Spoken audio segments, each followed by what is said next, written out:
the previous verse. In this way, the devotee should be able to merge into his own transcendental bliss, and then he may give up his body and resume his spiritual identity. So, previous to this verse, there are um, enemies that are within us that are mentioned. In the conditioned stage, one's conception of life are sometimes polluted by passion and ignorance, which are exhibited by attachment, hostility, greed, lamentation, illusion, fear, madness, false prestige, insults, false, fault finding, deception, envy, intolerance, passion, bewilderment, hunger, and sleep. All of these are enemies. Sometimes one's conceptions are also polluted by goodness. So we'll go to this verse for today and reading the purport. In Bhagavad Gita 4.9, the Lord says, Janma karma cha me divyam evam yoveti tattvataha tyaktva deham punarjanma neti mam eti. So Arjuna, one who knows the transcendental nature of my appearance and activities does not, upon leaving the body, takes his birth again in the material world, but attains my eternal abode, O Arjuna. This is the highest perfection of life, and the human body is meant for this purpose. It is said in Srimad Bhagavatam, Nardeham adyam sulubham sudurlabham plavam sukalpam guru karnadharam maya anukulyena nabhasvitaritam puman bhavam buddhim nataretsa atmaha. This human form of body is a most valuable boat, and the spiritual master is the captain, Guru Karnadharam, to guide the boat in plying across the ocean of nations. The instruction of Krishna is a favorable breeze. One must use all of these facilities to cross over the ocean of nations. Since the spiritual master is the captain, one must serve the spiritual master very sincerely so that by his mercy one will be able to get the mercy of the Supreme Lord. A significant word here is Achyuta Bala. The spiritual master is certainly very merciful to his disciples, and consequently, by satisfying him, a devotee gets strength from the Supreme Personality of Godhead. Sri Chaitanya Mahaprabhu therefore says, Guru Krishna Prasade Pai Bhakti Lata Beej. One must first please the spiritual master, and then one automatically pleases Krishna and gets the strength with which to cross the ocean of nations. If one seriously desires to return home back to Godhead, one must therefore become strong enough by pleasing the spiritual master, for thus one gets the weapon with which to conquer the enemy, and one also gets the grace of Krishna. Simply getting the weapon of Gyan is insufficient. One must sharpen the weapon by serving the spiritual master and adhering to his instructions. Then the candidate will get the mercy of the Supreme Personality of Godhead. In general warfare, one must take help from his chariot and horses in order to conquer his enemy, and after conquering his enemy, he may give up the chariot and paraphernalia. Similarly, as long as one has a human body, one should fully use it to obtain the highest perfection of life, namely going back home, back to Godhead. The perfection of knowledge is certainly to become transcendently situated, Brahma Bhuta. As the Lord says in Bhagavad Gita, Brahma Bhuta Prasanatma, na shurchiti na kankshiti, sama sarveshu bhuteshu, mad bhaktim labhate param. One who is transcendently situated at once realizes the Supreme Brahman and becomes fully joyful. He never laments or desires to have anything. He is equally disposed towards all living entities. In that state, he attains pure devotional service. Simply by cultivating knowledge, as the impersonalists do, one cannot get out of the clutches of Maya. One must attain the platform of bhakti. Bhaktya mam abhijanati yavan yaschashmi tatvatah tato mam tatvato jnanatva vishite tad anantaram. One can understand the Supreme Personality as he is only by devotional service, and when one is in full consciousness of the Supreme Lord, by such devotion he can enter into the kingdom of God. Unless one has attained the stage of devotional service and the mercy of the spiritual master and Krishna, there is a possibility that one may fall down and again accept a material body. Therefore Krishna stresses this verse Janma karma cha me divyam evam yoveti tatvatah tyaktva deham punarjanma neti mam iti. So Arjuna, one who knows the transcendental nature of my appearance and activities does not, upon leaving the body, takes his birth again in the material world, but attains to my eternal abode. The word tattvataha means in reality is very important. Tato mam tattvato jnanatva. Unless one understands Krishna in truth by the mercy of the spiritual master, one is not free to give up his material body. As it is said, Aruhya krichrena param padam tatha patante adho nadrata yusmad angare. If one neglects to serve the lotus feet of Krishna, one cannot become free from the material clutches simply by knowledge. Even if one attains the stage of Brahma Padam, merging in Brahman, without bhakti, he is prone to fall down. One must be very careful in regard to the danger of falling down again into the material bondage. The only insurance is to come to the stage of bhakti, from which one is sure not to fall. Then one is free from the activities of the material world. In summary, as stated by Sri Chaitanya Mahaprabhu, one must get in touch with the bona fide spiritual master coming in the parampara of Krishna consciousness, for by his mercy and instructions one is able to get strength from Krishna. Thus one engages in devotional service and attains the ultimate goal of life, the lotus feet of Vishnu. Significant in this verse are the words Gyanasim Achyuto Bala. Gyanasim, the sword of knowledge, is given by Krishna, and when one serves the Guru and Krishna, in order to hold the sword of Krishna's instructions, Balram gives one strength. Balram is Nityananda. Brajendra Nandan ye Sachi Suto Hoilo se Balaram Hoilo Nitai. This Balaram, comes with Sri Chaitanya Mahaprabhu, and both of them are so merciful that in this age of Kali, one may very easily take the shelter of their lotus feet. They come especially to deliver the fallen souls of this age. Papi tapi yatachila Hari Name Uddharila. Their weapon is Sankirtan Hari Nam. Thus one should accept the sword of knowledge from Krishna and be strong with the mercy of Balram. We are therefore worshipping Krishna Balram in Vrindavan. In the Mundak Upanishad it is said, Nayam Atma Balahinena Labhyo Nacha Pramadat Tapaso Vape Alingat Iter Upayer Yatate Yastu Vidvams Tasyev Atma Vishyate Brahmadham. One cannot attain the goal of life without the mercy of Balram. Sri Narottam Das Thakur therefore says, Nityera Karuna Habe Vraje Radha Krishna Pabe. When one receives the mercy of Balram Nityananda, one can attain the lotus feet of Radha and Krishna very easily. Se sambandh nahi yaar Vratha janma gela tar vidya kule hi karibe tar. If one has no connection with Nitai, Balram, then even though one is a very learned scholar or gyani, or has taken birth in a very respectable family, these assets will not help him. We must therefore conquer the enemies of Krishna consciousness with the strength received from Balram.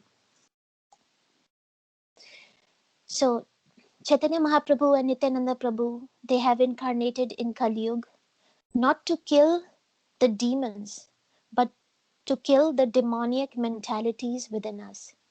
These demoniac mentalities we read in the previous verse, the enemies within us, the false prestige, greed, lust, envy, intolerance. These demonic mentalities are like the Jagai and Madai within us. In Kali Yuga, Chaitanya Mahaprabhu and Nityananda Prabhu, they have given us the weapon to kill these enemies within us. And we read, Prabhupada mentioned the weapon is the Hare Krishna Mahamantra. We get this weapon and the strength to use this weapon when we serve our Guru. And we know the service to Guru is of two types, Vapu and Vani, serving the form of the Guru, and also Vani, meaning hearing submissively the instructions from our Guru. Then we get the sword of knowledge by which we can get the understanding of the goal of life.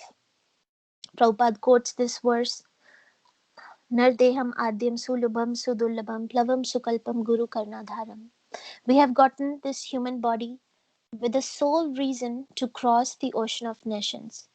And this human body is the most valuable boat. This attainment of the human body, there are three things. It's very rare. Second, it's very valuable. And third, it's temporary. Only in the blink of an eye of Brahma, we are born and we die. But we think that we have a long life and we have so many things to accomplish. So, to get this human body is very rare. But to get the association of devotees is even more rare. Srimad Bhagavatam says, Durlabho manaso deho dehi namshana bhangura tatrapi durlabha mane vaikuntha priya darshanam. For the conditioned souls, a human body is most difficult to achieve. But even those who have achieved this human life, they very rarely get the association of pure devotees. We also, Prabhupada quoted this verse, Brahman Brahmite kona bhagyavan jeev Guru Krishna prasade pai bhakti lata beej. So in this universe, everybody is going up and down. They're going to the upper planetary systems, some are going to the lower planetary systems. But out of millions of these wandering living entities, one becomes very fortunate to receive the association of the bona fide spiritual master by the mercy of Krishna. And then by the mercy of Guru, one gets the seed of the creeper of devotional service, the Bhakti Lata. So then, by the mercy of Krishna, we get the spiritual master, and from the mercy of the spiritual master, we get the sword of knowledge, by which we can understand the goal of our life, what we should be doing at every moment of our life, the things that we should be refraining from, and how to cross over the obstacles. Like in Bhagavad Gita, Krishna mentions this verse, Tasmad agyana sambhutam ritstham yana sinat manha chitvainam samshayam yogam ati stotistha bharata. Therefore, the doubts which have arisen in your heart out of ignorance should be slashed by the weapon of knowledge, O Bharata. So, when we get this knowledge in the parampara, from the Guru and devotees, our doubts are removed and then we get faith in the scriptures. I was reading an article by Sachinandan Swami about how strong is your faith. So, this is a conversation in Harinam Chintamani.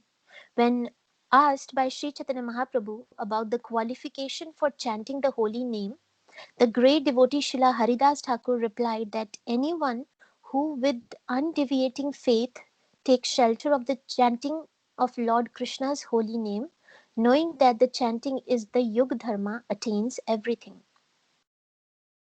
Srila Bhaktivinoda Thakur comments why faith is important.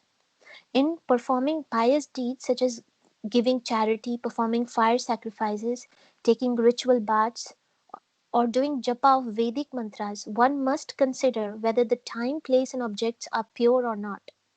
Thus, much consideration has to go into performing these kinds of processes. However, Bhaktivinoda Thakur continues, faith alone makes one qualified to chant the holy name of Krishna. Nothing else needs to be considered. In other words, in chanting the holy name, it is not your japa beads or even your initiation and the brilliant Sanskrit name that you have received which makes you qualified. No, the gateway into chanting is faith and faith alone. Then Sachinandan Swami describes a transcendental faith. So, with transcendental faith is that condition of mind when doubt has been removed and a favorable attitude towards the processes of devotional service has been generated. It is that feeling in the heart, yes, this is the process for self realization, I will do it now.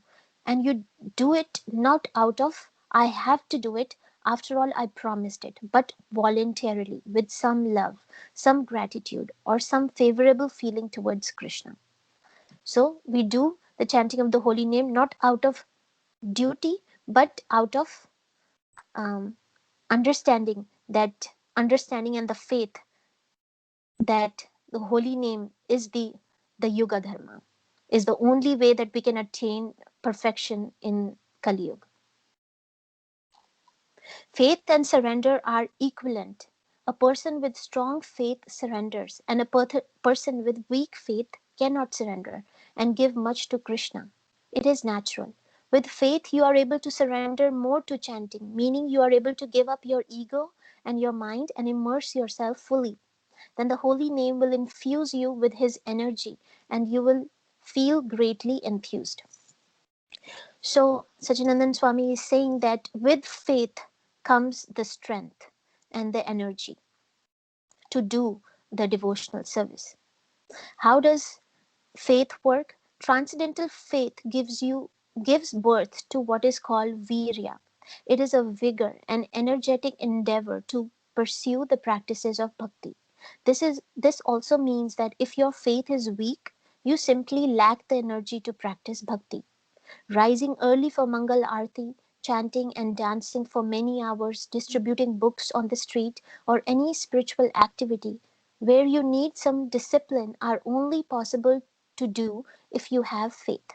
Otherwise, you will lack in these activities.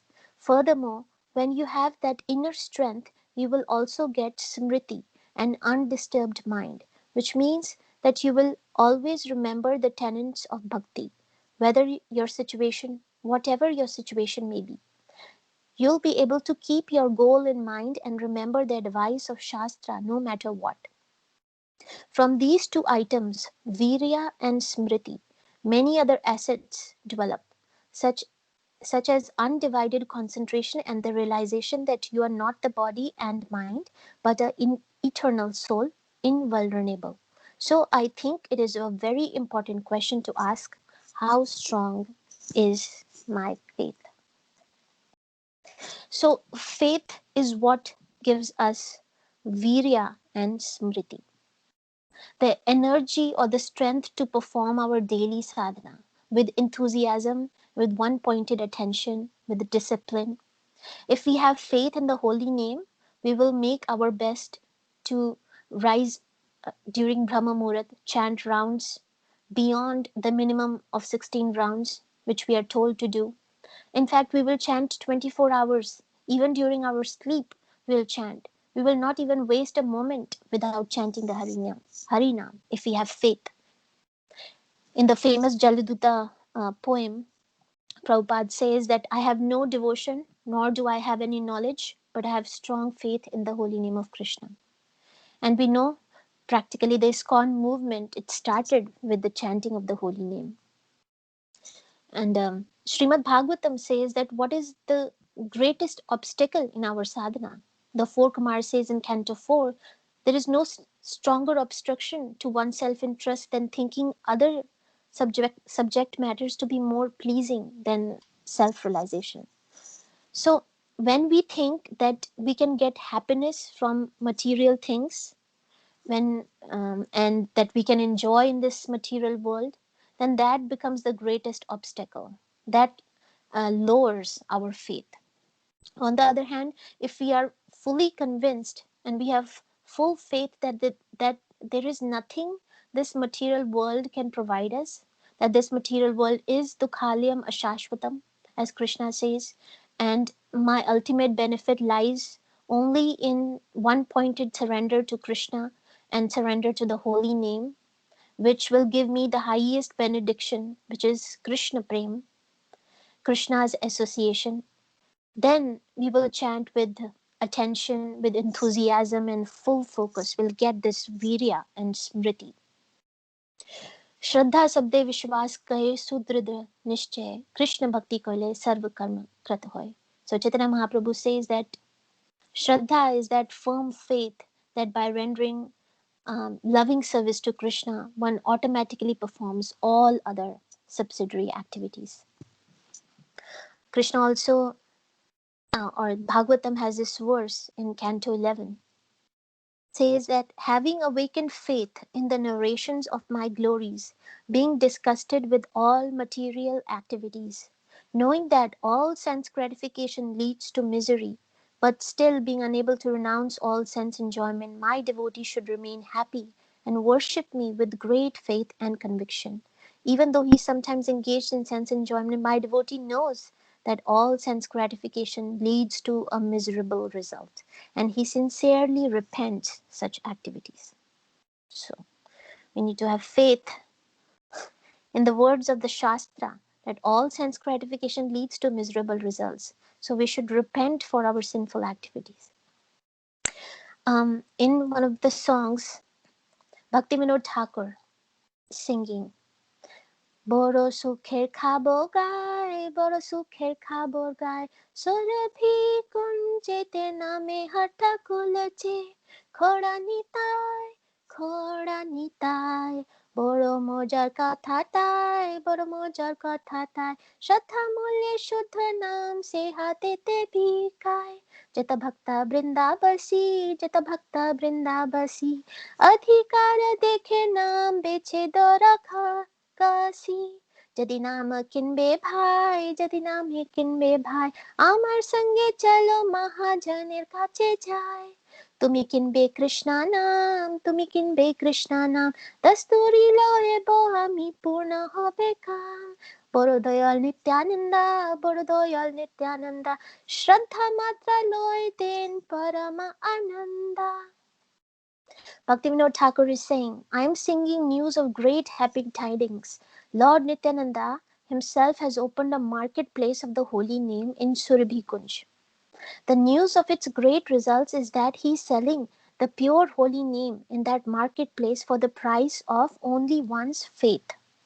Lord Nityananda, the proprietor of the market, seeing all the devotees become attracted, is selling the holy name after bargaining with them. Oh brother, if you want to buy the holy name, then go with me. We must go to the presence of the great soul, Mahajan, Nityananda. You will buy the name of Krishna. I will take my commission and all of our desires will be fulfilled. Lord Nityananda is greatly merciful. Taking only one's faith, he gives the highest ecstasy. If Nitai sees only one's tears in the eyes while chanting the name of Gaura, then he gives all resources to that person. So, Nityananda Prabhu is selling the pure holy name.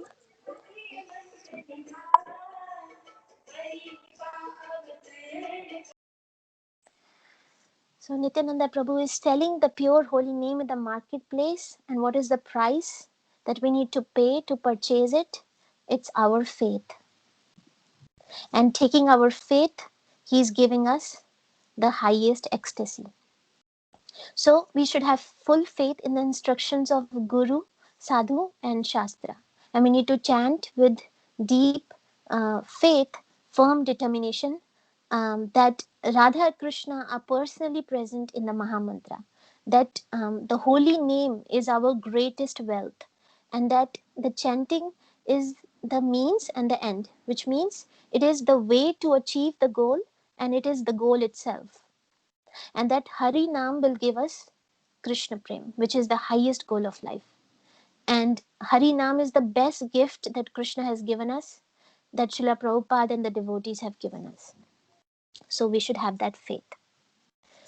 In the purport that we read, Prabhupada mentioned, significant in this verse are the words Gyanasim Achuto Bala. Gyanasim, the sword of knowledge, is given by Krishna, and when one serves Guru and Krishna, in order to hold the sword of Krishna's instruction, Balram will give us the strength.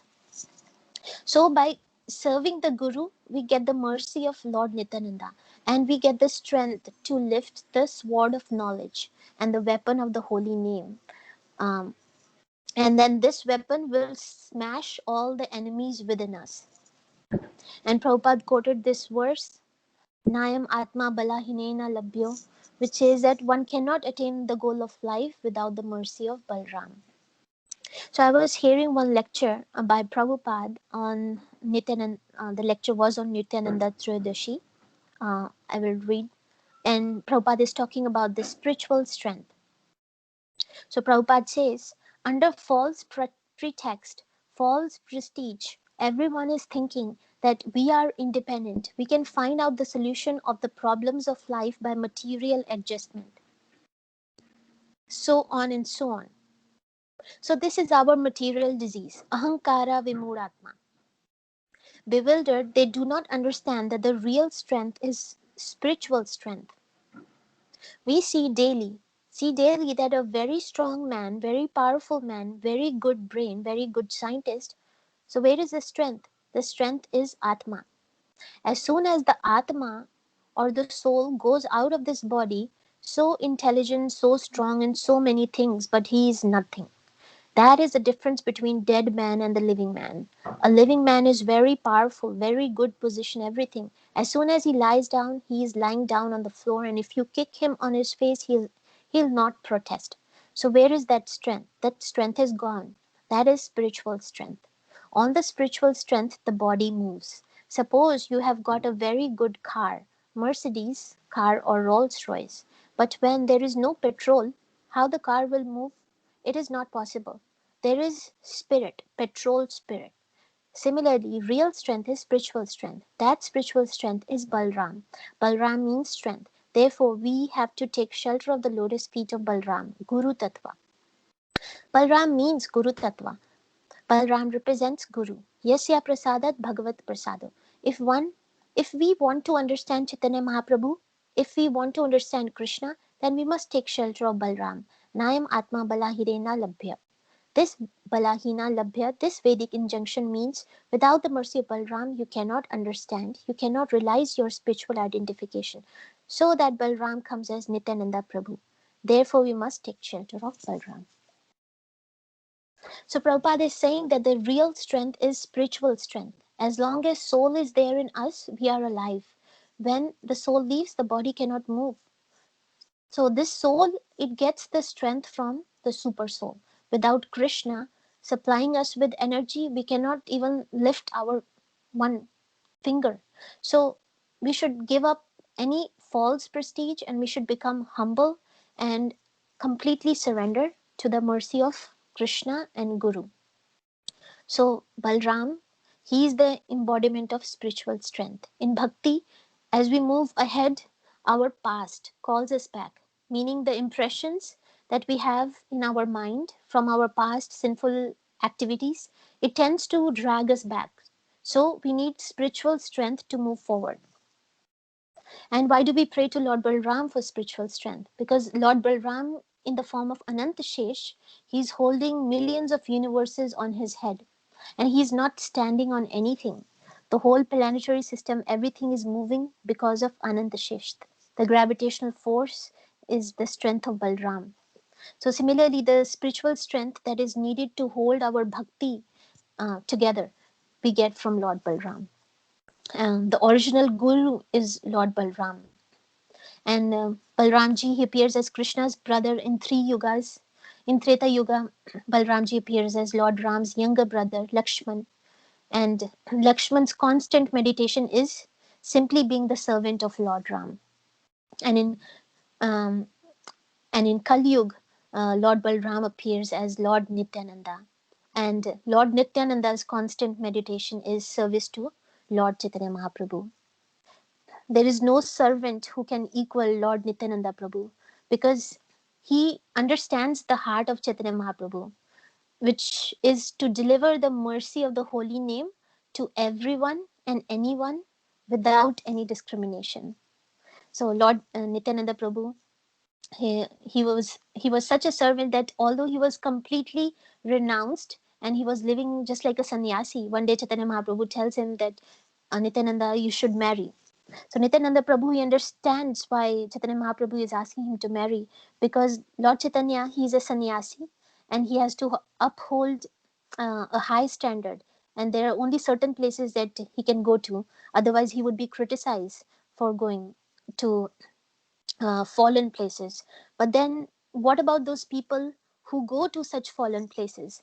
Should they not receive the mercy? Should they not get the opportunity to surrender to the holy name? So then Lord Nityananda, he understands that if he accepts the position of a grihastha, he would nobody would criticize him wherever he goes. In fact, he appeared as Avadut for that purpose, simply for the service of the Lord. So we find that in Chaitanya Charitamrita and Chaitanya Bhagavad, that Chaitanya Mahaprabhu, he is preaching to very elevated people, big people, Sarvabhauma Bhattacharya, Prakashananda Saraswati, King Pratap, and Chand Kazi, and other big scholars. So like that. And he uh, but Lord Nityananda Prabhu, he is preaching to the most fallen, sinful class of people, like Jagai and Madai. um, Jagai and Madai, these are the two most sinful creatures in all the creation we read about. Even Yamaraj could not keep track of the quantity of sins that they were incurring. But Lord Nityananda was very anxious. He was thinking, if I can make these two people Vaishnavas by invoking the holy name in their life, then I can do the greatest service to Lord Chaitanya Mahaprabhu. And so Nityananda Prabhu, he went to them, and he was willing to be abused and physically assaulted by them. And even while standing with his body and whole dress drenched in blood, he didn't care anything but the service of the Lord. He said, "My dear brothers, I don't mind that you hit me on the head. I don't mind that you're trying to kill me. I only mind that you're going to have to suffer the consequences of your sins. So please take the name of Krishna, take the name of Gauranga. भज गौरांगो कहु गौरांगो लहु गौरांगेरो नाम रे जय जना गौरांगो भजे से होया अमर प्राण रे." Worship Lord Gauranga, chant Gauranga, speak about Lord Gauranga only. Those who worship Lord Gauranga are my life and soul. So this is what Nityananda Prabhu was doing. He was bringing everyone to the lotus feet of Lord Gauranga and giving them the mercy of Lord Gauranga. And he would go to the lowest places, Sri Chaitanya Mahaprabhu himself, just to clarify any doubts that may come in the hearts of the devotees. He said, if Lord Nityananda is going to a house of prostitution or into a brothel or in a bar, you should know that he is only going there to deliver the fallen souls. He is spotless in his character. And he was Nityananda Prabhu, he was willing to accept a household life, willing to accept brutality, blasphemy, people misunderstanding him, just to serve Chaitanya Mahaprabhu. So we see Nityananda Prabhu Balram, he is the original Guru. He's showing us by his example how to be the servant of Guru and how to be the servant of the Lord, to be willing to accept any inconvenience, any humiliation, any pain, even up to death, to serve the mission of our Guru Maharaj, to serve the mission of the Lord. So the spiritual master, he is considered to be a representative of Sri Balramji, and he shows us how to serve Krishna. And when we humbly serve our Guru by following the instructions of the Guru, then we get the mercy of Balram. Our Guru, he plants the seed of bhakti in our heart. But the seed within our heart, it needs a proper environment to grow. And we see that Balram, he's holding two things. He's holding plow and he's holding a club. While Krishna, he's holding his flute. And why is that? Because our heart is like a field where the seed of bhakti is to be sown. If it is a barren field, whatever you put, just a second. So if our heart is a barren field, then whatever we put over there, nothing will grow. So to make this field fertile, to make it soft, and then push the seed, Balram, he uses the plow to plow the field of our heart. But then we also have weeds coming in. Weeds are these anarthas that we have. So Balram, he uses his club and then to smash the weeds. And then what attracts the seed to grow is the flute sound of Krishna. Krishna's flute is for attraction towards him, and Balram's plow and club is to break our attraction in this material world, to give up attachment to this world. And one of the purports, Srila Prabhupada writes that this vibration of Krishna's flute is represented by the Hare Krishna Mahamantra. So we need to be attracted to the Hare Krishna Mahamantra, the flute sound of Krishna, but at the same time we need to get rid of the anarthas, and that Balram helps us to smash the weeds. So bhakti means two things. Just a second. Okay. So bhakti means two things. One is anarth nivriti, meaning removing the unwanted things which are there in our heart. And the other one is arth praviti, means bringing in positive things, positive attraction to Krishna, doing the 9 processes of devotional service. So Balram, he is the source of strength for both anarth nivriti and arth praviti.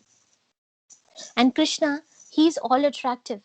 Krishna means sarvam akarshati. He attracts everyone and anyone. He is Madan Mohan. But many are not attracted. Why are we not getting attracted to Krishna? Because we have the rust of lust. Like a magnet is always attractive, is always attracting the iron filings. But when the iron filings they are rusted, they will not get attracted by the magnet. So to remove the rust of lust, we need the plow and the club of Balram. And once the rust of our anarthas is removed, the iron feelings will get attracted. Like currently, we're not attracted by the holy name of Krishna. So, Nectar of Instruction says, Syat Krishna Nam Charitadi Sitape Vidya Pitoptapta Rasanasya Narochikanu Kintib Adarad Anudinam Khalu Seva Jushta Swadvikramad Bhavati Tadgadamulahantri.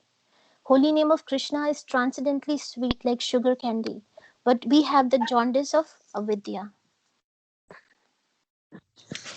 So that's why we cannot taste the sweetness of the holy name. But by keeping on chanting the holy name daily, carefully and nicely, avoiding all offenses, this jaundice of avidya will be removed and we'll start to get the taste in chanting. So we should strengthen our bhakti lata by daily watering it, by shravanam and kirtanam, and removing the weeds by the strength of Balram. We have this Nityananda Ashtakam. Sarakchandra-bhrantim sfuradamalakantim gajagatim Hari premonmattam dhrita-paramasatvam smitamukham Sada gurnannetram karikalitavetram kalibidham Bhaje nityanandam bhajanataru-kandam nirvadhi. So this Ashtakam, it repeats this word that Bhaje nityanandam bhajanataru-kandam nirvadhi, that Lord Nityananda Prabhu, he is the root of the Krishna Bhakti tree. So Chaitanya Mahaprabhu gives the analogy that our bhakti is like a tree and we are the mali, we are the gardeners, and we have to take care of this tree by regular shravanam and kirtanam, by chanting and watering the tree. But what is the root of the tree? The growth of the tree depends on its roots. So Sachinandan Swami, he gives an analogy that as years, the years that we spend in Krishna consciousness is like the trunk of the tree. We don't need to do anything, just by sticking around devotees, the trunk grows. So we get knowledge, we can speak nice philosophy, we are respected by others, everybody praises us. So that's the trunk of the tree. But the root of the tree indicates how much we have gone deep in Krishna consciousness, how much we have developed our taste for the holy name, for Krishna Katha, for Vaishnav Seva. So if the roots don't go deep, as the years go by and the trunk gets bigger and bigger, and we increase our false pride, the trunk gets bigger and bigger, what will happen if the wind comes and the roots are not deep is that we will fall down. So what nourishes our roots is Lord Nityananda. That's why it says Bhaje Nityananda Bhajanataru Kandam Nirvati. He is the root of the Krishna Bhakti tree. So we can pray to Nityananda Prabhu, please nourish me, give me spiritual strength, and please give me pure devotional service. I just want to serve you, serve my Guru, and do what you want me to do. So like Srila Prabhupada, he prayed when he was on Jaladuta. he prayed, नचाओ प्रभु नचाओ से माते अनियाछो जदि प्रभु अमारे नचाते नचाओ प्रभु नचाओ से माते कास्थेरा पुतली जथा नचाओ से माते नचाओ प्रभु नचाओ से माते. Oh Lord, I'm just like a puppet in your hands. So if you have brought me here to dance, then make me dance. Make me dance, oh Lord, make me dance as you like. So we should be the puppet in the hands of Lord Nityananda, Krishna, our Guru, and fully surrender to them, um, and do everything for their pleasure. Um, so that's what Srila Prabhupada is also praying in this prayer. So I want to read one pastime of Nityananda Prabhu. Lord Nityananda delivers the thieves.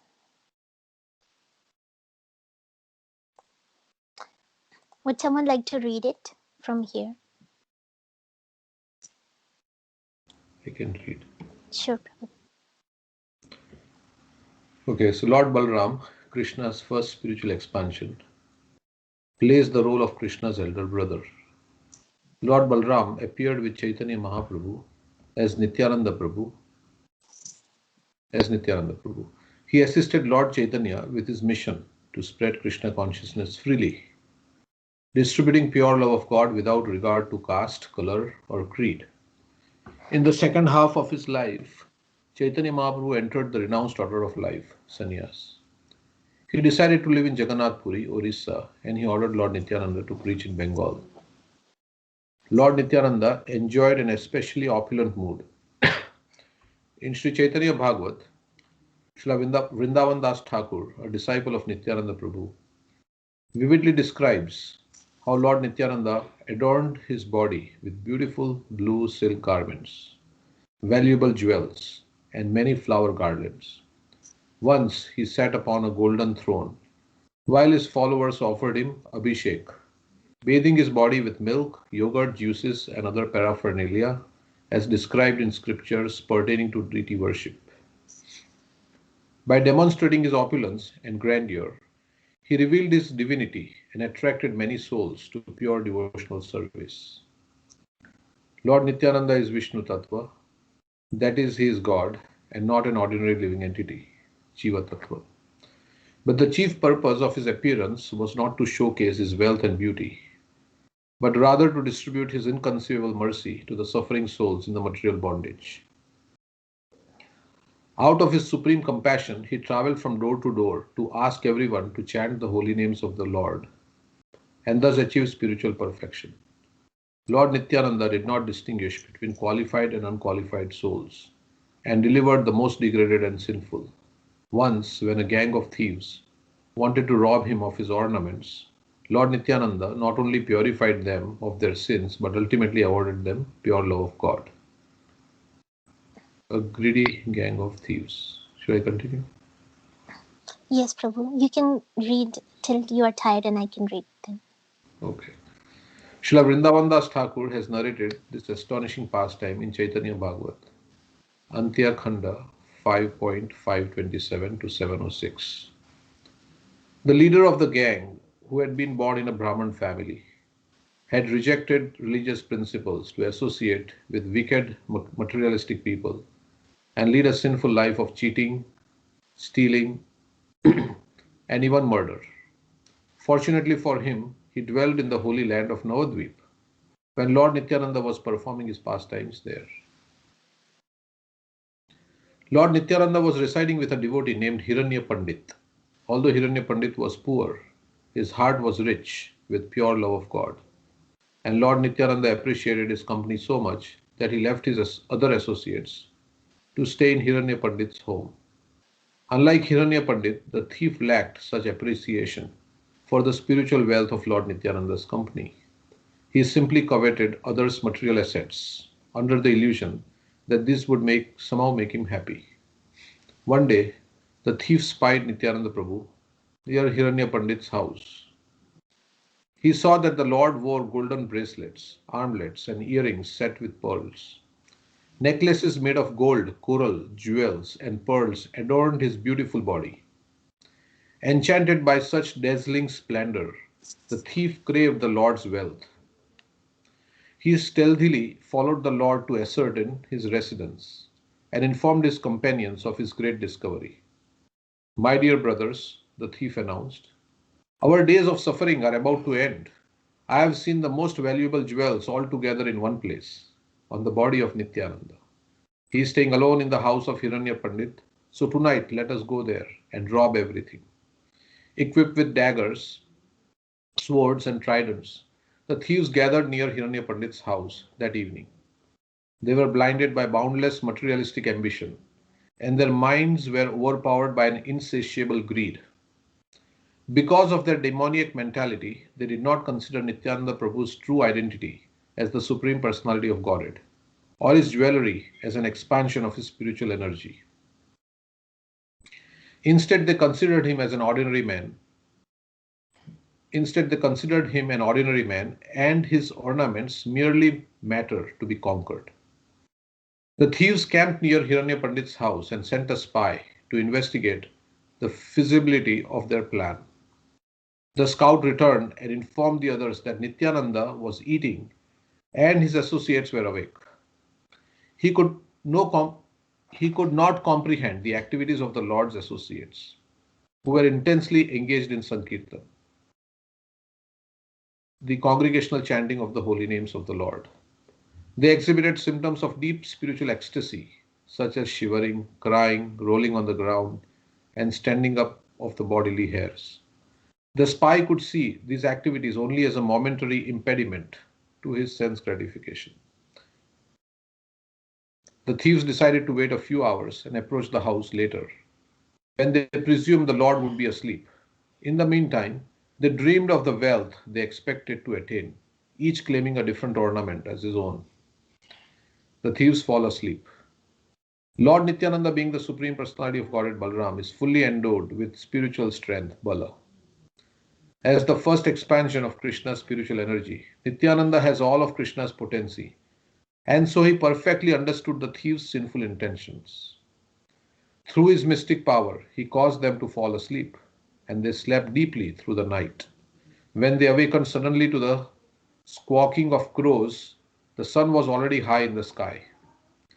The thieves furtively returned to their homes and then quarreled, each accusing the other of falling asleep and ruining their plan. Then their leader pacified them, attributing everything to the will of goddess Durga. The demigoddess is in control of the material nature. He conjectured that Durga had bewildered them because they neglected to worship her. Thus the thieves offered meat and wine to Durga and then again set out to rob Lord Nityananda, unaware that Mother Durga is merely an agent of the Supreme Lord. When the thieves approached Hiranya Pandit's house, they saw fierce giant soldiers guarding the four directions and loudly chanting the holy names of the Lord. Hare Krishna, Krishna Krishna, Hare Hare, Hare Rama, Rama Rama, Hare Hare. The thieves observed that each soldier wielded many weapons and was powerful enough to kill 100 people in an instant. Utterly mystified, they quickly left the vicinity and sat down together to discuss this strange sight. Where have these giant soldiers come from? The thieves wondered. Someone suggested that Nityananda might have arranged for his own protection, since many people said that he was very wise. The leader scoffed at the idea and determined that the guards must be the entourage of an influential government official, and he decided to wait a few days before making another attempt. After 10 days, the thieves gathered together for a third time, each carrying 5 or 10 weapons. As soon as they approached Hiranya Pandit's house, they went blind, which seems appropriate when one considers that they were already spiritually blind. Then they fell into various situations that made them cry out of agony and fear. Some of the thieves fell into a ditch and were bitten by leeches, mosquitoes, and bees. Others fell into a heap of garbage and were stung by swarms of scorpions. Others fell on thorns, which pierced their bodies, so that they couldn't move, while others fell into a hole and broke their limbs. Then Indra, the king of demigods, sent a fierce storm with heavy rains, lightning, and sharp hailstones, and the thieves shivered with extreme cold. Although Indra holds a high post as a universal administrator, he is but a servant of the Supreme Lord. He realized that the thieves had come to rob Nityananda, and he punished them out of anger. Yeah, probably I can continue. Thank you. So, just to give a summary, there is these thieves who want to rob the jewels from Nityananda Prabhu, and Nityananda Prabhu, he wears all these nice jewels. So they attempted multiple times to come and steal, but the first night they went, they fell asleep. The second night they went, they saw four giant soldiers guarding with these powerful weapons. And the third night they went, they became blind, and they had all these tragedies, these falling into the ditch, bitten by leeches, mosquitoes, and then there was a heavy storm. So I'll continue. A change of heart. Suddenly, in the midst of this terrifying storm, the leader of the thieves experienced a change of heart. He understood that Nityananda Prabhu is the Supreme Personality of Godhead and regretted his plans to harm him. He prayed for forgiveness and took complete shelter of the Lord's lotus feet. Who can protect me from this great danger? The thief prayed. I have no shelter other than Nityananda. He declared that his only desire was to become the servant of the Lord, whether he lived or died. Upon seeing the thief's sincerity, Lord Nityananda relieved the gang from their suffering and restored their eyesight. The head thief returned to Hiranya Pandit's house. When he saw the glorious form of Nityananda Prabhu, he cried out to the Lord for protection and fell at his feet. Because Lord Nityananda had blessed him with ecstatic love of God, the hairs of his body stood on end, and he laughed, cried, and rolled on the ground, unable to speak. So this head thief, he experienced this symptoms of ecstatic love of Krishna. Nityananda Prabhu blessed him with that. Eventually, he came to the external consciousness and confessed everything to Lord Nityananda. He marveled how the Lord had delivered all the thieves from their suffering, and then acknowledged that the real benefit of remembering the Lord was not relief from physical pain, but liberation from a materialistic mentality. Lord Nityananda blessed the thief and promised to nullify all his sins if he agreed to renounce all sinful activities from then onward. The Lord commanded the thief to preach among the criminals, showing them the path of Krishna consciousness. Then the Lord gave his own flower garland to the thief and placed his lotus feet on the thief's head. The thief was purified of all sinful reactions and empowered to influence other criminals to take up Krishna consciousness. Ultimately, by Lord Nityananda's mercy, the thief and all of his followers became intoxicated with pure love of God. The original spiritual master. Lord Nityananda's mercy defies description. He delivers the notorious sinners, Jagai and Madai, who were so degraded and offensive that even Lord Chaitanya, the most charitable form of the Lord, refused to save them after Madai injured Nityananda's forehead. When Lord Nityananda pleaded on their behalf, however, Lord Chaitanya saved both brothers and awarded them pure love of God. Therefore, Nityananda is the protector of the devotees and their intercessor. He is the original spiritual master, and through his mercy, we can get the mercy of Lord Chaitanya and achieve the ultimate goal of life, pure love of God. Krishnadas Kaviraj Goswami, the author of Sri Chaitanya Charitamrita, praises Lord Nityananda's great compassion towards the fallen. So this verse is from Chaitanya Charitamrita. Who in this world but Nityananda could show his mercy to such an abominable person as me, because he is intoxicated by ecstatic love and is an incarnation of mercy. He does not distinguish between the good and the bad. He delivers all those who fall down before him. Therefore, he has delivered such a sinful and fallen person as me. Krishnadas Kaviraj Goswami is a pure devotee of Krishna, and so he embodies true humility. Out of such feeling, he considered himself sinful and fallen, completely reliant on Lord's mercy. We cannot imitate such a great soul, but his words teach us how to approach Lord Nityananda with the mood of sincere gratitude, cognizant of our utter dependence on his mercy. This pastime with the thieves demonstrates Lord Nityananda's inconceivable compassion and readiness to deliver the most fallen and sinful souls. Even though the thieves' original intention was to harm the Lord, he nonetheless accepted them as soon as their leader surrendered. He mitigated their suffering at once, and more important, awarded them the highest spiritual perfection of Krishna Prem. In an instant, the thieves' initial greed for material wealth became spiritual yearning for the Lord's mercy. The critical turning point in this pastime is the moment of the thief's surrender. By Lord Nityananda's mercy, the thief realized the Lord's position and his relationship with him. He regretted his attempts to plunder the Lord's wealth and decided his only recourse was to take shelter of the Lord's lotus feet. The thief's decision indicates the necessity of surrendering to the spiritual master, who represents the Lord and makes his mercy accessible. The thief's surrender to Lord Nityananda not only saved him from immediate danger but also nullified the results of his heinous sins and granted him pure love of God.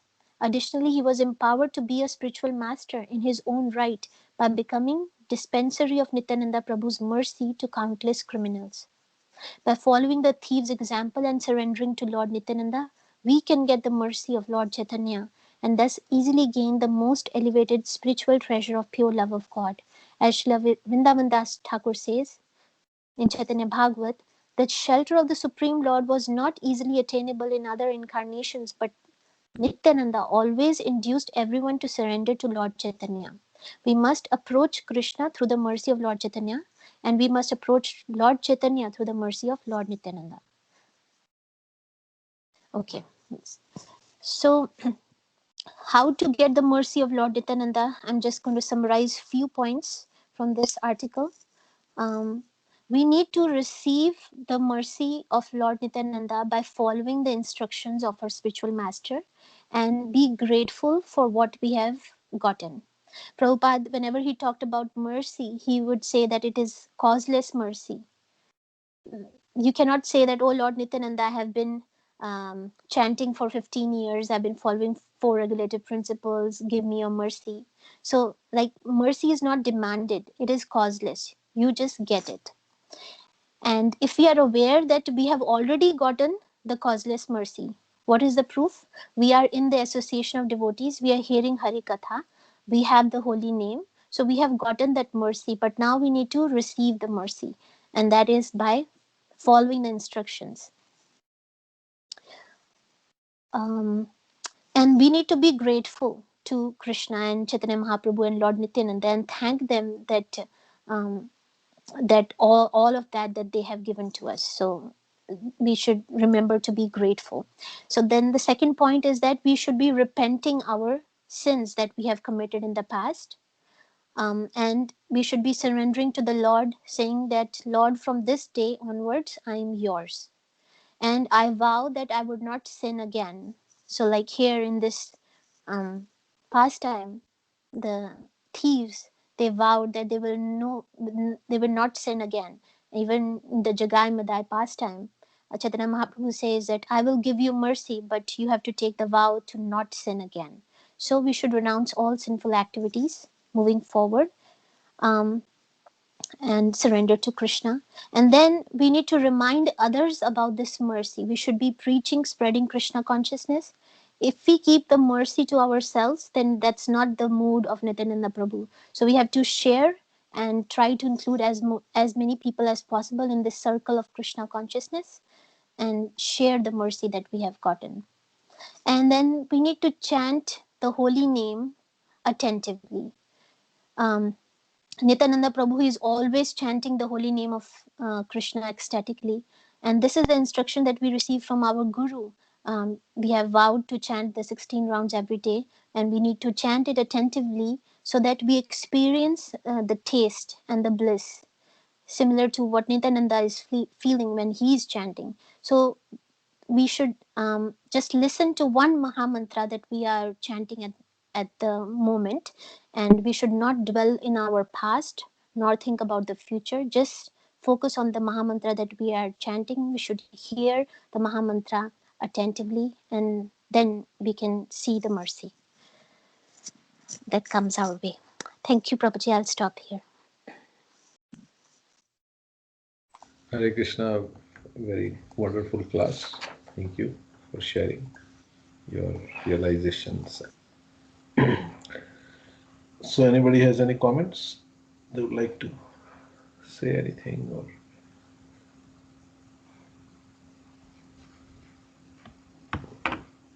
is anybody there? Yes, Prabhuji. Very nice class, Mataji. Thank you, Mataji. Very nice class. Thank you, Mataji. Okay, so I wanted to read, a little article as you are talking about, serving spiritual master is Vapu and Vani. So I think many years back, I had read an article by Bhakti Vikas Maharaj. This article is entitled "Time for a Revolution." So it's a very nice article, and let me share my screen. How we can make ISKCON stronger, and so let me share.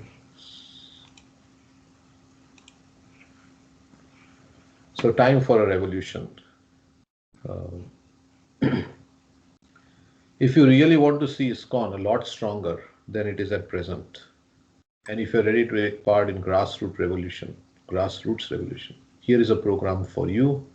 It is non-political, non-controversial, easy to implement, and with negligible cost, you will benefit so we can become stronger as a society, and also we can make ourselves stronger. The program is that all members of the Krishna consciousness movement should read all of Srila Prabhupada's books. Of course, many devotees are already reading Prabhupada's books, but still far too many are not. Numerous devotees who have been initiated for 10 years or more and are even Brahman initiated have not read all of Prabhupada's books and apparently have never thought of doing so. They are depriving themselves of the nectar of Srila Prabhupada's association guidance.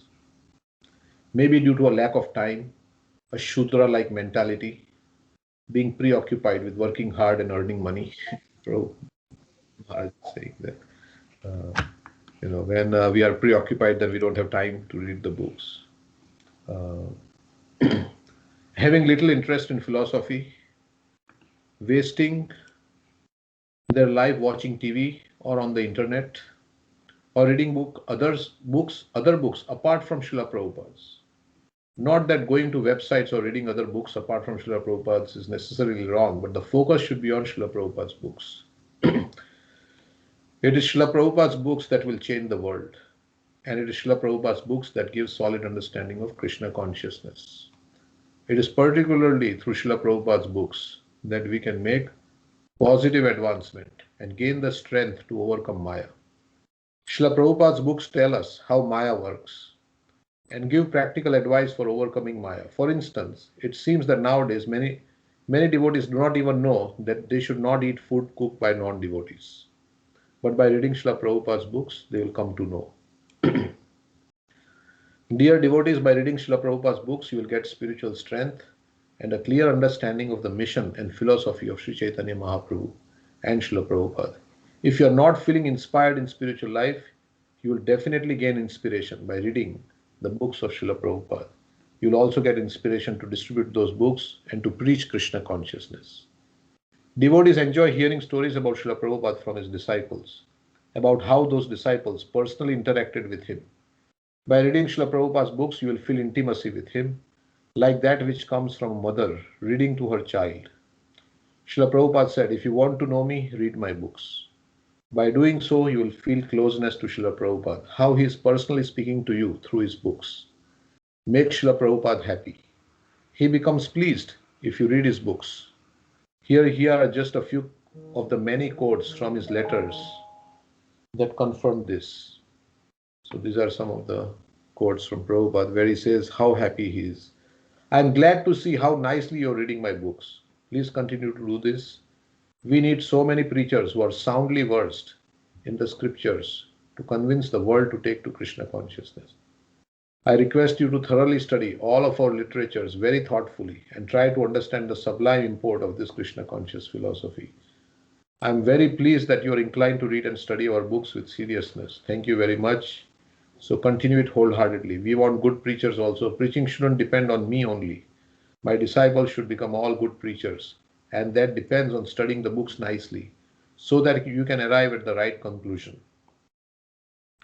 A commitment to reading Srila Prabhupada's books will not only impart strength to individual members of ISKCON, but will also give the whole movement the knowledge and potency to withstand Maya and to take on the demoniac atheistic civilization. And if you didn't know that this civilization is demonic and atheistic, then we are supposed to be taking it on, then you should read Srila Prabhupada's books. So reading Srila Prabhupada's books will also give devotees the insight to recognize deviations when they arise within ISKCON and to not become bewildered by them. Or better still, if all devotees were fixed in knowledge of Srila Prabhupada's books, then deviations could not arise. A campaign for getting all devotees to read Srila Prabhupada's books is the best way to keep Srila Prabhupada in the center of ISKCON. We could put Srila Prabhupada's Vyasasana in the middle of the temple room and dance around it, which would be very good. But to put his instruction as given in his books as central to all that we do is the very best way to keep Srila Prabhupada in the center of this movement, his movement. Encouraging all devotees to read all of Srila Prabhupada's books is a very simple program. Individuals can take it up and leaders can encourage their followers to do so. Gurus, those who are rewarding initiation, can instruct those who have learned how to read that they should read Srila Prabhupada's books. Gurus could stipulate that before approving any candidate for initiation, the prospective disciples should have read a certain number of Srila Prabhupada's books. Parents can teach their children how to read by reading them with them from Srila Prabhupada's books. Other obvious leaders such as temple presidents and congregational preachers can best benefit their wards by urging, coaxing, cajoling, or doing whatever is necessary to get them to read Srila Prabhupada's books. Indeed, anyone who speaks about Krishna and Krishna consciousness to others can encourage everyone else to read Srila Prabhupada's books. As more and more devotees read Srila Prabhupada's books, it will have a snowball effect. It is just a matter of resolving to do so and then making a habit of it. Reading should be done prayerfully in a submissive mood of wanting to learn and to be purified. It should be done daily, and preferably a devotee should fix a time period within which to have read all of Srila Prabhupada's books. Maya always provides something seemingly more important to do, but actually there is nothing as important as reading Srila Prabhupada's books. And when you begin reading them, you will understand that all topics in the universe other than Krishna Katha, as delineated in Srila Prabhupada's books, is simply superficial. Once you start, you won't want to stop. Careful, regular reading of Srila Prabhupada's books elevates us to an entirely different dimension in spiritual life.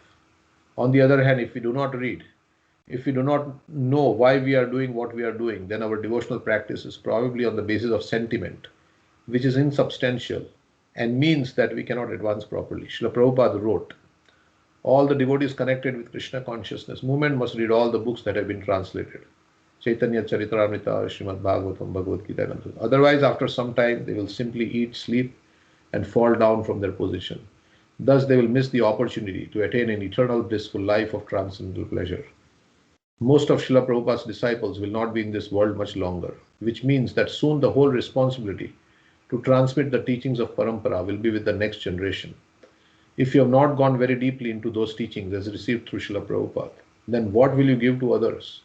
If you have not immersed yourself in Srila Prabhupada's teachings, if you do not have profound faith in them, then you will not be a strong link in the Parampara, and many weak links make for a weak movement. As previously stated, the cost of this program would be negligible. All one has to do is purchase Srila Prabhupada's books. So if anybody doesn't have all the books of Prabhupada, please let me know. I can give you a set. Every initiated devotee who lives in a home should have at least one full set of Srila Prabhupada's books. If you do not, then get them. This program can only be auspicious. Nothing bad can come from it. Listening to Srila Prabhupada's lectures is also a must for those who claim to be his followers. You can get all of Srila Prabhupada's recorded lectures, conversations, and also kirtans in a set of DVDs. Absorb the pure sound of Srila Prabhupada's Vaikuntha voice from far beyond the realm of mundane illusion. Allow him to cut through all your anxiety, attachments, and misconceptions, and to deliver you what he came to give, Krishna. Hear how Srila Prabhupada preached his clear delineation of the truth, piercing straightforwardness, transcendental humor, and sense of urgency to communicate Krishna consciousness. So this is our program, if we have this program every day, then we can be very strong. We will know when we are going into Maya, or when somebody is talking about something which is not in line with the parampara, we will come to know. And so this is the advantage of reading Prabhupada's books and also hearing his classes. So this is sometimes how we please spiritual master. Well, he is giving instructions. Prabhupada said that one should read my books every day. So how can we get the mercy? Is by accepting the instructions and following the instructions. Prabhupada was asked, how Prabhupada, please give me your mercy. What did Prabhupada say? My mercy is that I have given you my instructions. Now you have to follow. Yes. I've given you my instructions, and now you have to follow them. Then somebody said, Prabhupada, please give me mercy to follow your instructions. Then what did Prabhupada say?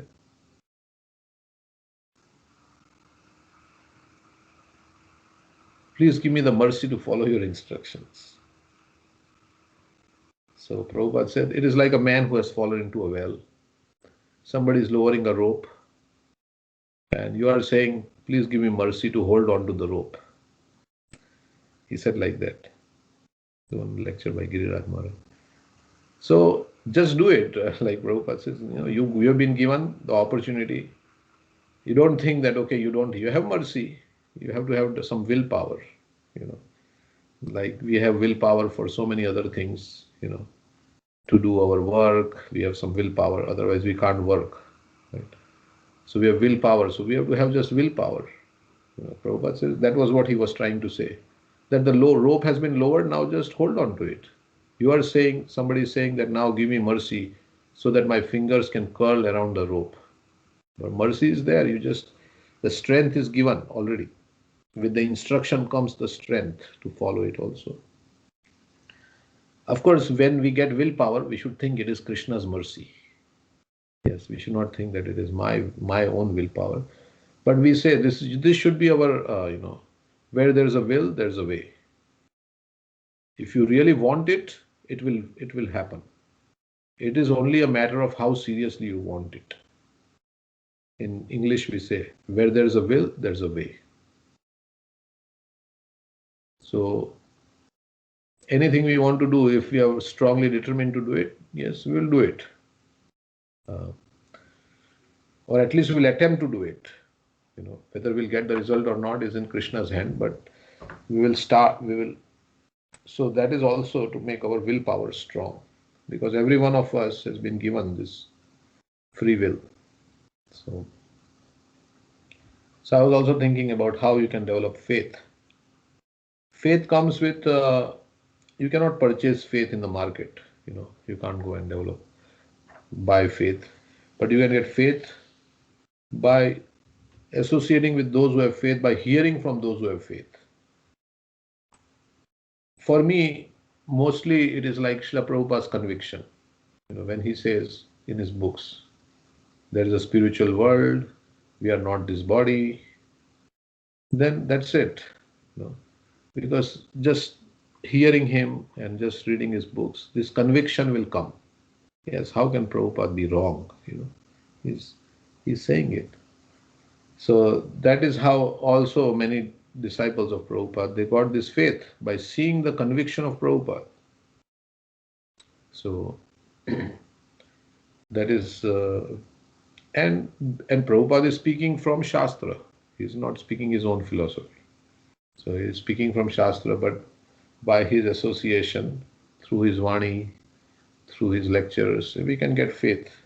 And by those who have faith, those who are following Srila Prabhupada's instructions, by associating with them, we also get faith. Faith also comes from experience. How when we experience something, like I was thinking that, why do we have faith in the airline? Because every time we went on that airline, we landed safely at our destination. So I've traveled many times to India on United Airlines. So United Airlines or Air India, they have landed me safely. So my faith has developed in that. So faith also comes by experience. When you experience the bliss of what is being described and what symptoms you will experience and what will come. And then you may not have experienced the full symptoms, but some at least we experience, we feel. So then our faith develops. So, and faith also develops in Krishna by having the bad experience in the material world. When you have a bad experience, this whole material world, like you were reading, I was here, this sentence I liked in the article, that real benefit of remembering this Lord is not relief from physical pain, but liberation from materialistic mindset. So that is the real benefit. So how we can become liberated from materialistic mindset? When we have an experience, when we have bad experience, and we see others' experience in this material world. That is the material world is created to facilitate our enjoyment and also to give us a bad experience. It is meant to give us a bad experience so that we can turn to Krishna. Just like that thief, he had a bad experience trying to steal Lord Nityananda's, ornaments. 3 times they tried, and every time they had a bad experience or not a successful experience. Then finally, when you have bad experience, then he started thinking, yes, there must be something. This Nityananda Prabhu must be the Supreme Personality of Godhead. So when we have bad experience, we lose taste for material enjoyment. When you lose taste for material enjoyment, then you can become fixed in spiritual life. Or when you get a higher taste also, when you get a higher taste in spiritual life, then you lose taste for material enjoyment. And then you can feel. So that is how faith develops. And faith ultimately comes from the purity of heart. As the anarthas decrease in our heart, then the faith becomes stronger. Nishtha. How does Nishtha come? After anartha nivritti. It is described. Sadhu Sangha, Ado Shraddha, Sadhu Sangha, Bhajana Kriya. Then anartha nivritti. When we do sufficient bhajan kriya, engage in devotional service under the guidance of the acharyas, then what will happen? Anartha nivritti will happen, and that nishtha means firm faith. That firm faith will come because of the contamination of this, as we were reading on the lust and the rust of lust. Because of the rust of lust, the attraction to Krishna is not so strong, and that is why we are not able to feel that. So as we engage in devotional service, this attraction, that same verse, Syat Krishna Nama Charitadi Sitapya Vidya. Every day by doing every day, then so like that. I was thinking some things when you were speaking. Thank you, Prabhuji. Okay, so anything else you would like to say? Otherwise, we will stop here. Thank you for the nice class, and tomorrow also we are going to hear. Thank Okay. you, Prabhuji. Hare Krishna. Hare Krishna. Hare Krishna. Thank you. Thank you, Prabhuji. Hare Krishna. Hare Krishna.